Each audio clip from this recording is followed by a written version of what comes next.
Do you see AI coming to the forefront sooner rather than later if we can't get enough trained therapists on the near-term horizon? Hey everyone, welcome to our latest Psychedelic Exclusive. I'm your host, Shad Dales. Thanks for checking in. We're now into the month of August. Psychedelic space. There's been a lot of momentum over the past couple of months, but a lot of rumors about how Q4 is really going to turn the corner for this industry. But to learn more, let's bring in the insider himself that knows this space just about as good as anyone. Zappy Zapolin back to the podcast. Good to see you, sir. How are things? Amazing. Great to be here. I'm basking in the light of the post Psychedelic Science 2023 event, which was just so incredible Wasn't it? that it really, it set up everything that is happening right now. Like you said, there's some big things about to happen on the horizon here. How long have you been in the space for?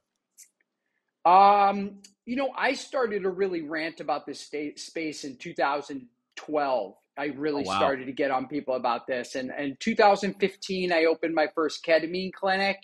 And then, I went into the business right around then and just have kept the pedal to the metal there. So when you look at this event that was in Denver, where there was between 12 and 15,000 people, we've talked a lot in podcasts since that event that we've had on various guests about how it really was a coming out party.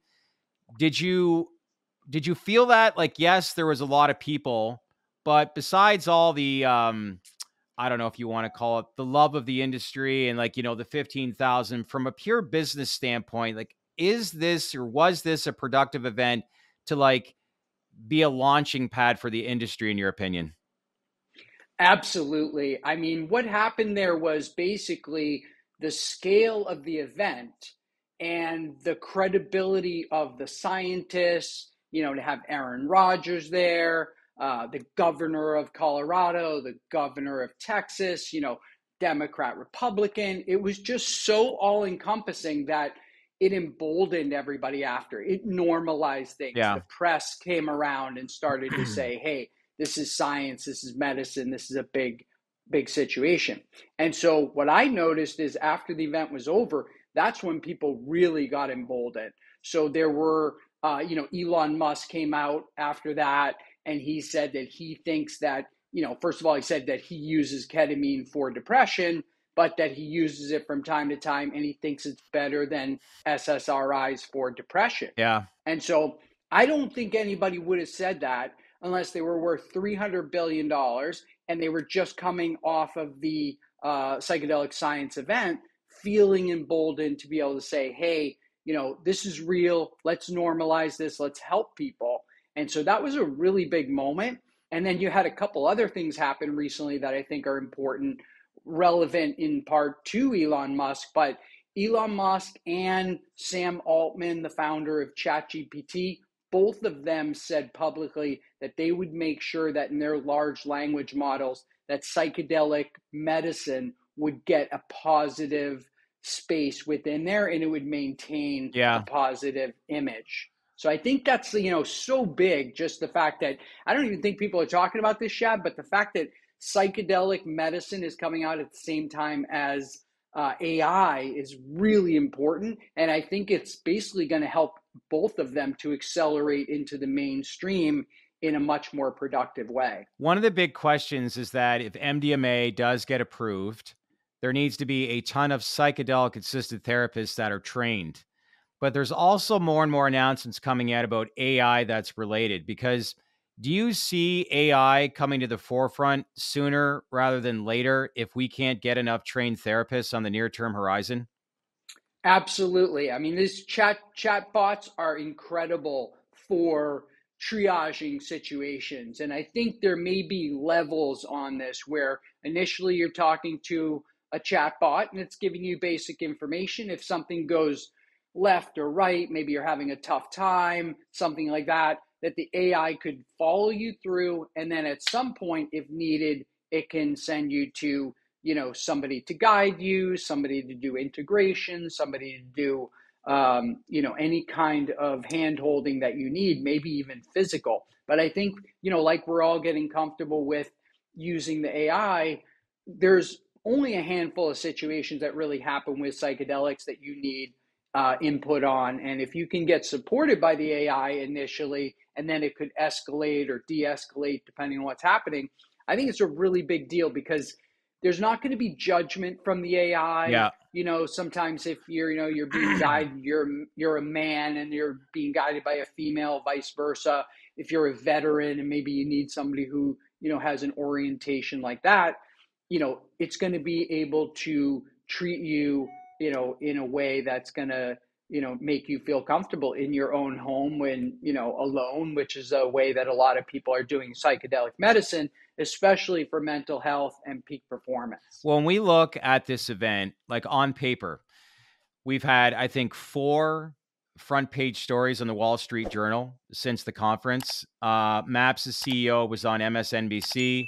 We saw Steve Cohen, the owner of the New York Mets, write a $5 million check to MAPS, the founder of Tom's, $100 million investment into the space. All this stuff seems great on paper. Are there any hurdles that this industry needs to achieve?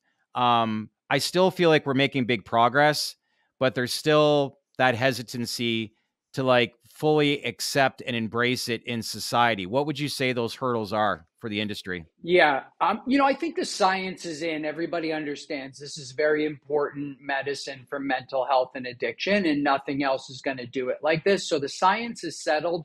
I think the hurdles are really just on the education side. How does somebody access this type of healing, number one? And then number two, from the investment side, I think we're still going to need compass pathways to commercialize the first psychedelic compound, which is going to happen next year, in order for the institutions to jump in with both feet.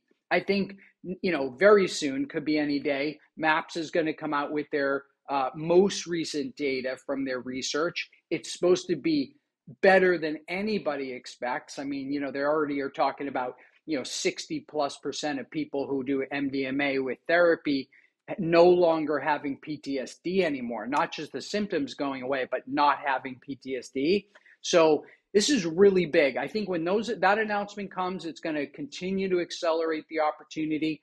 But when Compass Pathways commercializes next year, I think that's when the institutions, jump in. And they've been like that.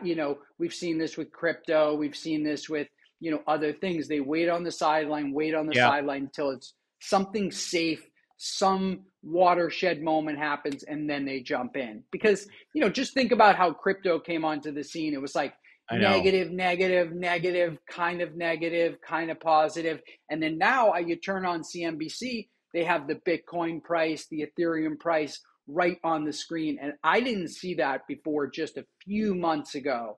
And so the same thing's going to happen with psychedelic medicine, compass pathways. Then you're going to see some tie-in, stuff happening, feedback from the marketplace on what's happening with MAPS and their therapists. And everybody's just going to accept that, this is so big because it's not just for mental health and addiction.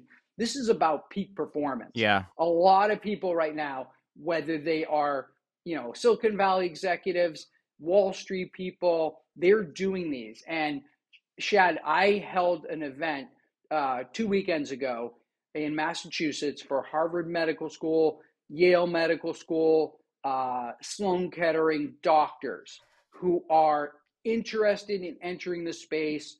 They're also looking for their own, guidance from these compounds. And we did a group session, which was doctor-led, ketamine, and we did that as a group. It was very, very powerful. What it means is that those doctors now get to go back to their associates and their university and say, hey, look, this is safe. This is effective. I had the direct experience. This is powerful medicine. It's great for peak performance. So let's start a new dialogue about this right now. And so having those people, like Yale doctors doing this, How'd you put that? like How did you get that event all put together?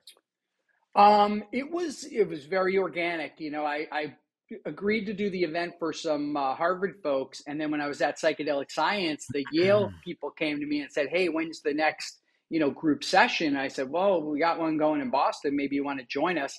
We had 20 people, incredible professionals at the highest level. For many of them, it was their first psychedelic experience.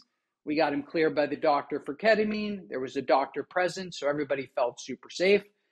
Me and my team guided it, and it was life-changing for all of those people. And then, like I said, they get to go back to their constituents, and rather than just saying, hey, here's what the research says, they can say, hey, this is the research, but I've had this experience. It was powerful. It was life-changing. And we went around the room and asked all 20 people, can you share a little bit about, what happened?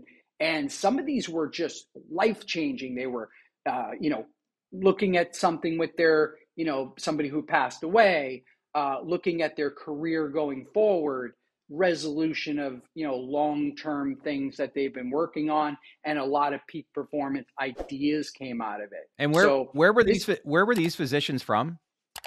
Harvard, Yale, Johns Hopkins, and UMass, all those medical doctors. Would you say a lot of these doctors prior to going, had they ever experienced a psychedelic experience before?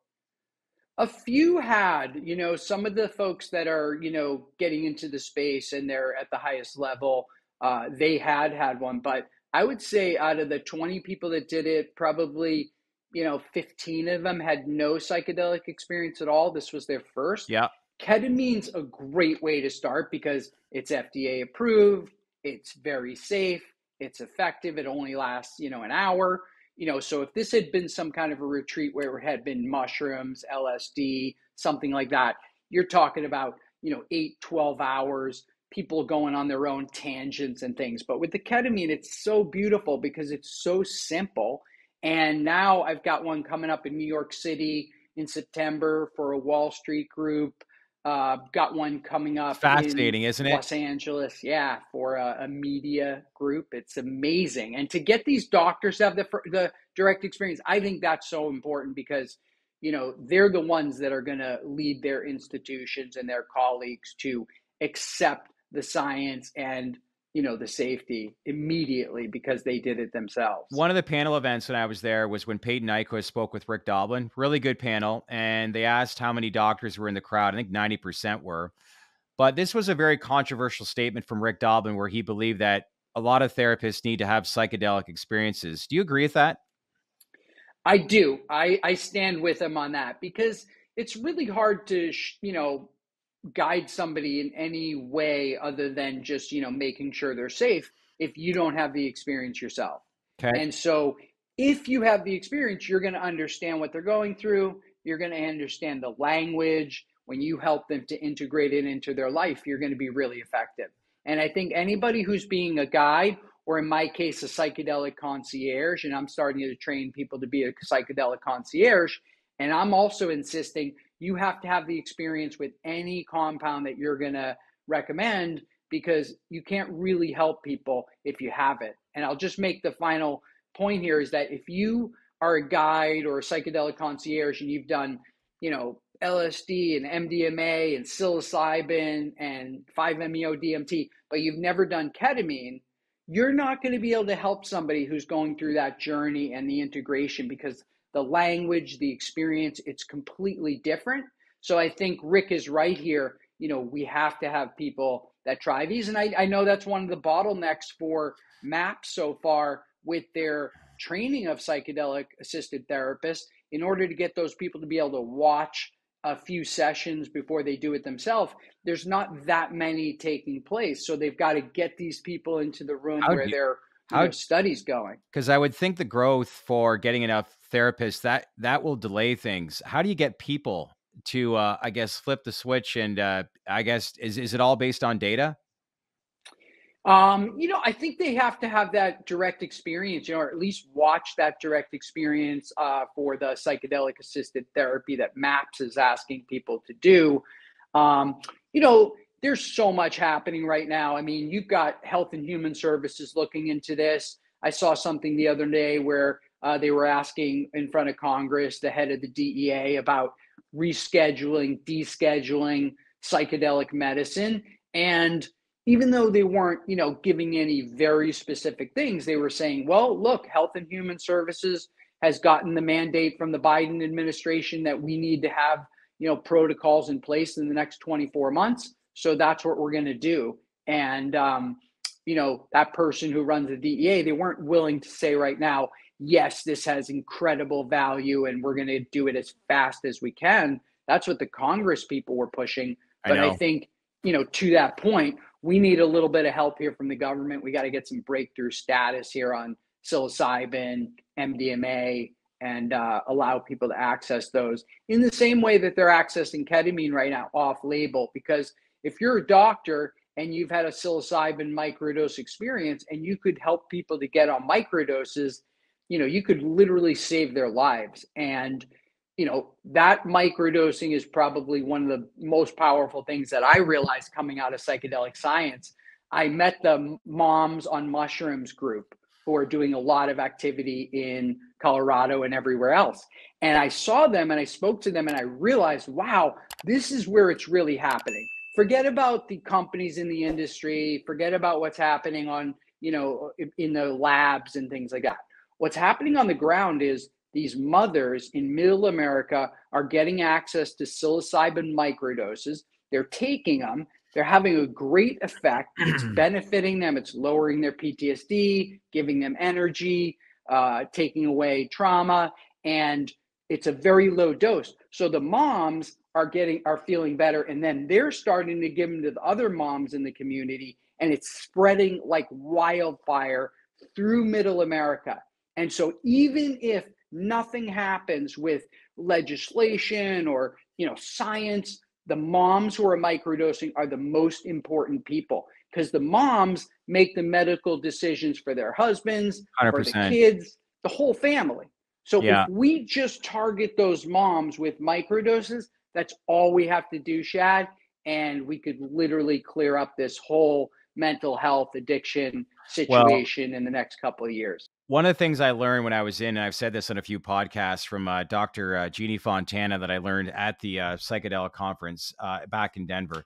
The U.S. government spends $820 billion towards substance use every single year. And that blew my mind away.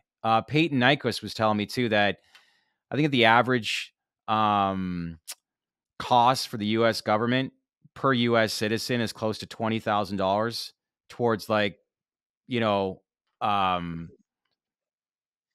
then you look at MDMA, they think it's going to be like priced out at 15 grand. But as we've said before in previous podcasts, the American Medical Association has approved a lot of these insurance codes. But I'm very optimistic because, to your point, like you said earlier, if we've gotten 4 Wall Street Journal stories, plus the CEO of Maps coming out on MSNBC, and you look at some people like Steve Cohen that have written checks recently towards research, if we have something that's staggering, that's above 60, 70%, like this is where I think like this is going to create mainstream front cover news, and it's going to draw in, I believe, more philanthropists across the world. Because as we know, high income earners, they don't just go right off into the sunset, into retirement and just live. Like the biggest challenge they have is shutting off the mind. And think of like when you're living a career like that, how many stories have you seen where high income earners, like they don't work a 9 to 5 job? If they're married, have kids, do they have time for their kids? Like they probably have dealt with major, and I'm not just painting the picture as to like they're the only ones that are affected too. How about the everyday person that goes to the grocery store, buys a few things, and it's $200 and they can't afford to put food on the table anymore, dealing with all those stresses. So I It look at is this. tricky. I mean, this is where, Chad, this is where those microdoses and the moms on mushrooms, this is where they're going to change the whole thing. Because, You believe you know, that? yeah, it makes sense to start with a microdose. Why would you start with a big dose? That's like, getting your driver's license and jumping onto the freeway. It's like, you shouldn't do that. You should just, drive in a parking lot, test it out, then Yep. you go out on the road, then the highway. So it's like, microdosing psilocybin mushrooms, it's so innocuous, it's subperceptual. You just feel better. You create this neuroplastic state so that when something bad happens, you're not banging up against your rigid mind. You're just, Yep. taking it in and analyzing it in a broader way. So I think, to me, those moms microdosing and seeing that happening on the ground, realizing that we don't have to worry about the guys. We don't have to worry about the kids. We just target the moms, and they are making all the health decisions. Hmm. And this one is a no-brainer. So I anticipate that's where most of the real growth is going to come from. So, in addition to you being a film director, you're also a Wall Street executive. So, if this data that MAPS plans to read out, hopefully any day, any week now, that many believe will be better than even they're expecting, which is very exciting to know, and hopefully that does follow through. You believe institutions are still going to wait until what happens with Compass next year, or do you think that there is going to be some interest pertaining to, you know, for example, there was a story in the Wall Street Journal a couple of weeks ago about how MAPS needs to raise money. They're running out of money, but if they're collecting checks and raising money for them specifically, do you not think real estate institutions will start to come in sooner rather than later, or do you believe it'll have to take an announcement from Compass for them to enter in? Yeah, I think there'll be some activity. I think the individual investor is going to get very excited after seeing their MAPS results, and they're going to probably interpret that into some of the other stocks like a Thai Life Yeah, Sciences or some of these, larger plays. And, I think there'll be a lot of activity there. But I think for the institutional money at the biotech level to come in, it's really going to, they want to see commercialization happen, because in their for sure. mind, the only one that's even here now is ketamine. So they're waiting on everything else. And like they've done with cannabis, they've just stayed on the sideline. They've waited for the banking stuff to come down. But luckily, this is not being perceived in the same way as cannabis. There's such a recreational stigma with cannabis that I'm not sure when that's ever going to get legal. But people accept that psychedelic medicines for mental health and addiction, they want it now. And to your point, earlier, I think it used to be that if you had a drug or alcohol problem, that was like a rich person problem, and you could send your kid or your Yeah, husband, wife yeah, to rehab and get him cleaned up. Well, now it's not alcohol and cocaine. You're talking about fentanyl, 100. opiates, just like really horrible situation. So every single family is being affected. And for that reason, I think a lot of the acceleration that we're going to get is going to come from these influencers and market leaders, because they're having their own experiences in their own life and their family, where psychedelic medicine is having a huge impact. And so, It's all I just saw an article today in the New York Post, page 6. It says ketamine is the new fad out in the Hamptons this summer, psychedelic-assisted therapy with ketamine.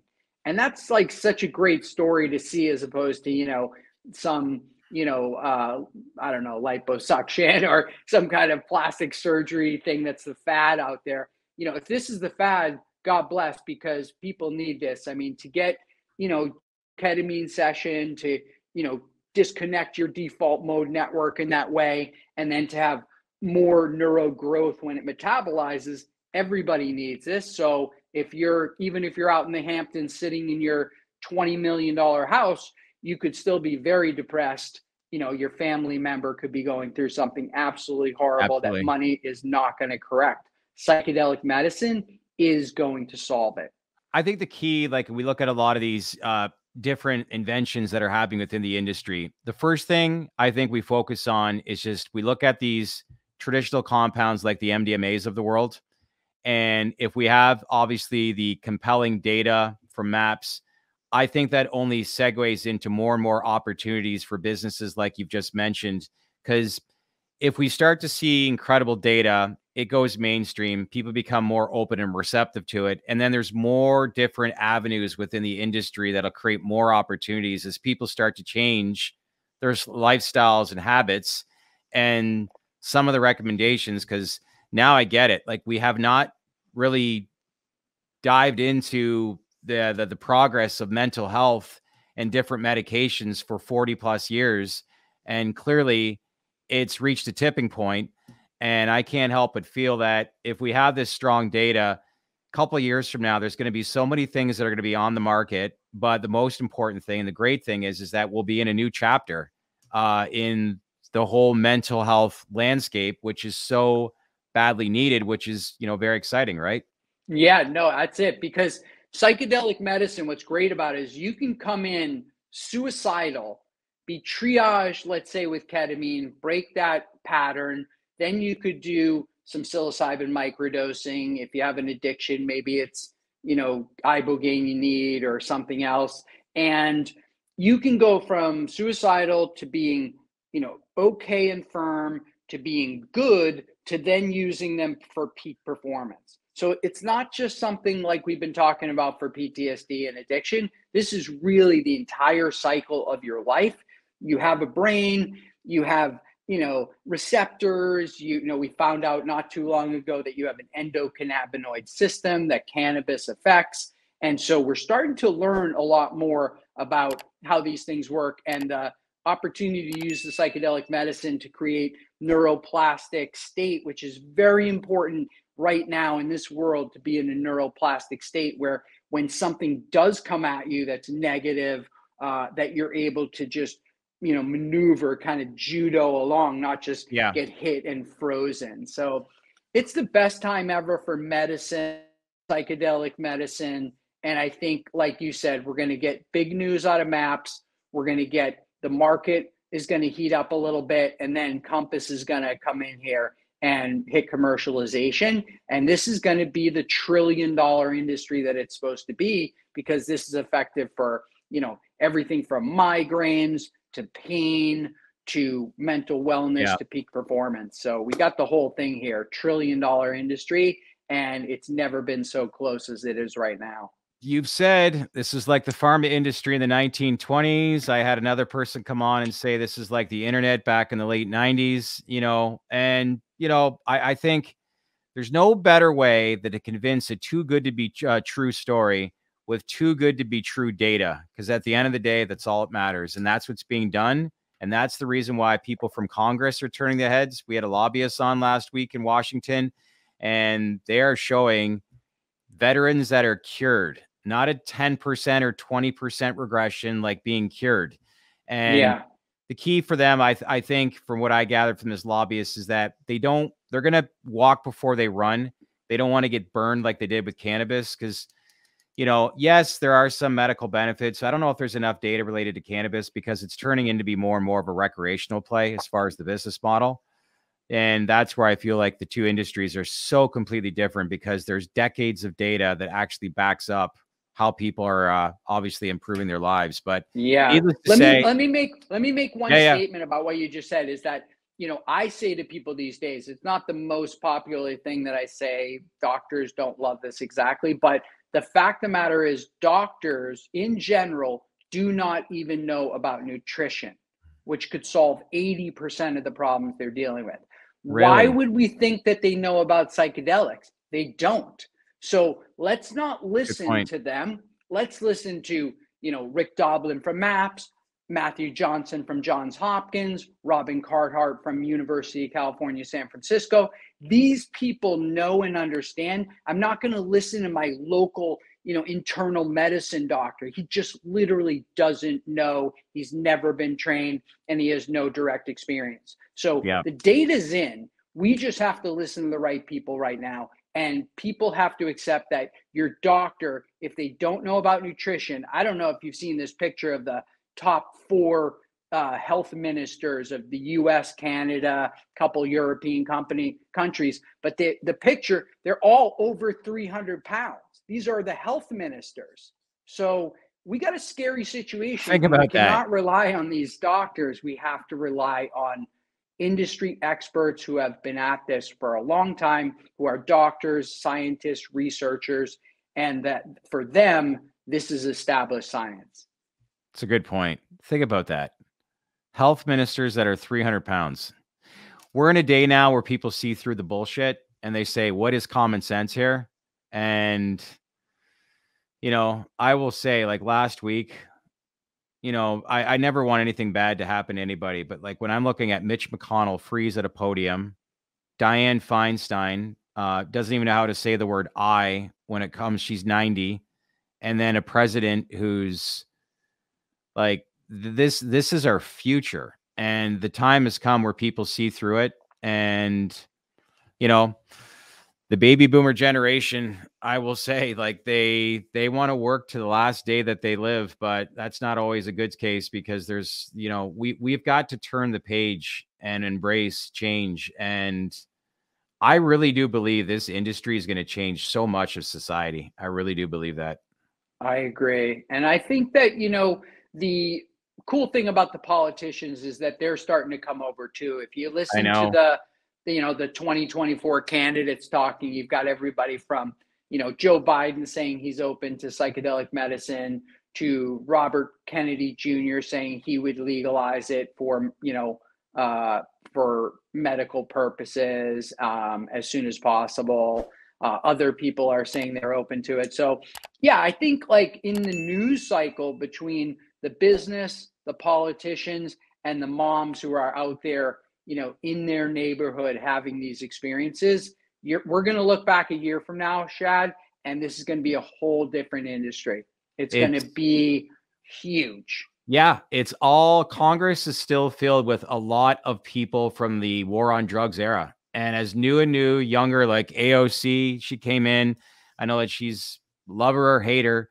She's trying to obviously push this industry forward. But as we get in younger people, it's just a different way of thinking. But anyways, keep the conversation going, right, Zappy? Yes, keep doing what you're doing, Chad. I'm telling investors, this is the best time ever to be involved and get involved. Yeah. If you own a stock that's a good stock right now, that has the money to do the science, it is like owning the pharma companies in the 1920s or the biotech companies in the 90s. You can buy these, put them away, and look back, and this will be generational wealth for your family starting now.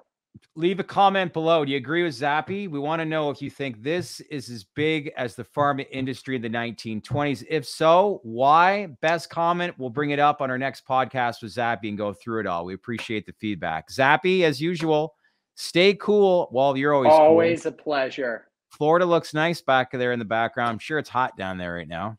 Yeah, well, it's hot everywhere, as we say down here in Florida, just to get ourselves through. But no, it's a really great place, even for psychedelic medicine. There's so much still happening there. There's conferences, events, speakers, get-togethers that are taking place here in Miami, and it's a great, hub of the psychedelic medicine industry. No longer just a sun destination. Southern Florida is turning into the new New York City. I cannot believe the amount of business people that have moved down there. And why not? Nobody's going back to the office 5 days a week anymore. And if you got to go to the city to do business meetings, I fly to New York tomorrow.